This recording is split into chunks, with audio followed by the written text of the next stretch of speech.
Si Benny talagang nagpatunay na wala sa tagal at maraming sakripisyo ng isang relasyon ang matatawag mong forever at kayo na. Kaya kayo dyan mga girls, no, mag-isip na kayo. Pag umabot na kayo ng 2 years dyan, tapos hindi pa kayo pinakasalan o hindi nag-aalok sa inyo ng kasal o walang plano sa kasal at future ninyo, ay nako, hiwalayan nyo na. Kasi pag naging successful yan, agoy, makahanap lang yan ng 1 month. Wala na, goodbye sa many years yung pagsasama. Sa many times mong sakripisyo, sa many times mong hirap para makaahon kayo sa hirap at para magtagumpay ang lalaking akala mo pang forever na. Kaya bago kayo matulad nito, no, ginawa ang lahat, nagsakripisyo si girl, si Gisa, nagsakripisyo. Sang katutak na loan para lang maka-apply siya, para lang maka-duty siya, para lang maka-training siya.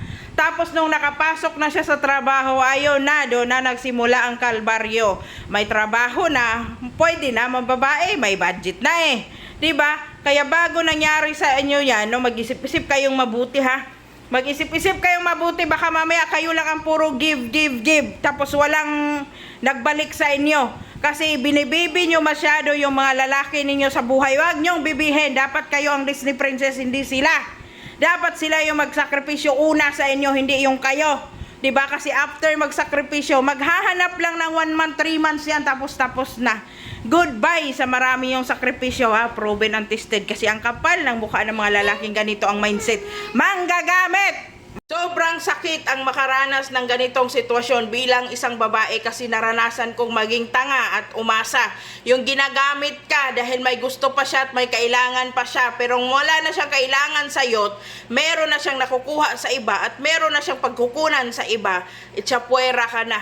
Nung panahon na kailangan ka, ikaw kunyari ang mahal, pero may mahal pala siyang iba. So naranasan ko yon, kaya nakaka-relate ako, mga putang inang mga lalaki kayo. Diba? Napakasakit para sa isang babae, pero alam niyo ba kung pinakamagandang bagay na nangyayari dito? Na kahit ganun pa man nasaktan sa ate girl, pinakamagandang bagay is hindi siya nakasal sa taong ganito.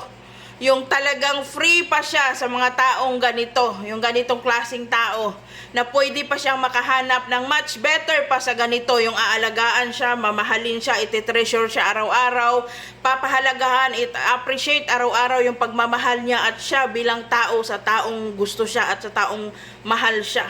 Hindi niya deserve ang ganitong klaseng lalaki. Yes, masakit, kaya iiyak nyo yan. Kung biktima kayo ng mga ganyang karanasan, iiyak nyo yan. Iiyak nyo hanggang maubos na ang sakit. Hanggang makamove on kayo at maisip nyo na hindi pala worth it iyakan ang mga ganitong klaseng tao. Kasi napakawalang kwenta. Yung walang sariling paninindigan at walang sariling desisyon sa buhay. Yung kahit pag-amin man lang ng kanyang nararamdaman, hindi niya magawa kasi hindi niya maamin sa kanyang sarili na mangluloko siya at siya yung unang nagluko at siya yung unang gumawa ng mali sa relasyon nila.